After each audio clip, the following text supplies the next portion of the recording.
I'm Ted Berg for SNY.TV, and this is Know Your Enemy, presented by Pepsi Max. The Yanks' playoff push continues as the A's visit the Bronx this weekend, so we're checking in with Joe Stiglich, who covers the A's for the Oakland Tribune. Joe, how are you? I'm doing well. How are you doing? I'm doing well, too. Let's talk about the A's. One of the things that stands out about this team is the back end of their bullpen. Not a lot of household names there, a lot of guys thrown into new roles, but they're really succeeding. Yeah, they are. And when they started spring training, it was a wide open question as to who the closer was going to be. Turns out Grant Balfour wanted over Brian Fuentes. Fuentes has since been released. Balfour had lost the job. He's now back. He's doing a pretty good job, but this is his first year as a full-time closer. You look at their setup men right now. Ryan Cook, he's a right-handed setup man. I mean, this guy was a borderline guy who make the roster when spring training started. He moved into the closer's role for a while, made the All-Star team out of all things. And the lefty setup man is Sean Doolittle. Here's a guy who just started pitching professionally about a calendar year ago. He was a pitcher at the University of Virginia and a first baseman. The A's drafted him as a first baseman. He had a lot of knee problems, and last year he decided he wanted to try pitching again. The guy throws 96, 97 miles an hour, and all of a sudden he is a left-handed setup man in the eighth inning for playoff contending team. So it's a lot of unlikely stories of that part of the team. Flip side of thing for the A's, obviously they're in contention. They're right in the wild card mix. You look up and down their offense, they got a lot of holes. Where are the runs coming from? We know they've got no one big stud in the middle of the lineup. Their batting averages do not look that impressive at all. One thing they're doing this year is they're hitting home runs. And this team has been power starved for ever since I've been on the beat in 2007. They really haven't had 3-4 power hitters in the middle of the lineup, like a team needs to anchor the offense. So they don't really have that guy, but they've got a lot of guys with at least 10 home runs. You look at their total number of homers, and it's pretty impressive. Josh Reddick has 29. Yoenis Cespedes, I believe, has 19. They're the main power guys, but you have guys like Grant Moss, Chris Carter. Both of them were in the minors as late as June. They've done it. Johnny Gomes has pitched in. Seth Smith had a homer yesterday. So it's kind of offense by committee with this team. Collectively, they're getting it done. And you look at their individual stats, and you wonder how they are getting it done.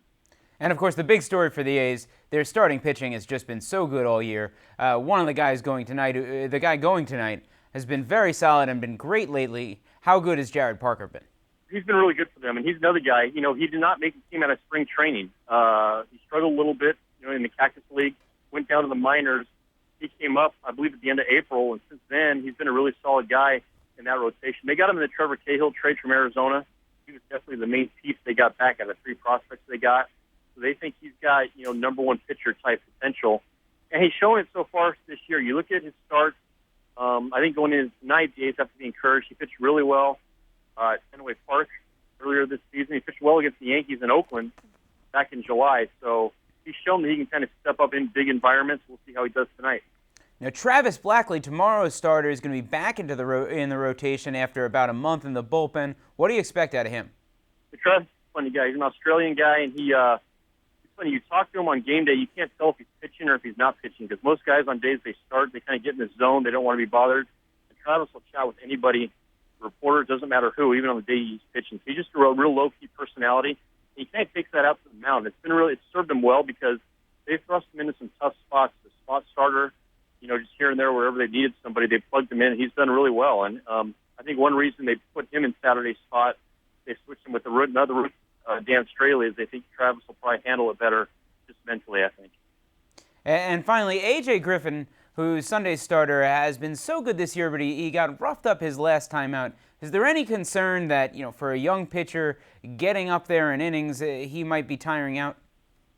I'm not so sure if that's the issue with A.J. as far as the innings count. If anything, he was sidelined with a shoulder problem a few weeks ago that kept him on the DL for 2 to 3 weeks, and that may be an issue. But as far as the innings themselves, probably not a problem with him. I think when you look at a guy like Tommy Malone or Jared Parker, guys who have been in the major leagues this whole season, this is their first time logging as many innings as they have at the big league level. And they always say pitching in the majors for a full season is more stressful on the arm, innings-wise, than pitching in the minors. So I think those are the guys the A's were kind of watching from an innings standpoint. But AJ's been pretty good. He's been much better than you'd expect a 13th round draft choice a couple of years ago to do. They pulled him up, I think, around July, and he stepped in one of his first 6 starts, or his first 6 decisions, and he got roughed up his last start, but we'll see how he does Sunday. Overall, I think they're pretty happy with the way he's approached things mentally, probably. Joe, thanks so much. Hey, you got it. Remember, for all the latest Yankee coverage, be sure to check in at itsaboutthemoney.net. Chat with other Yankee fans throughout the series at nyyfans.com.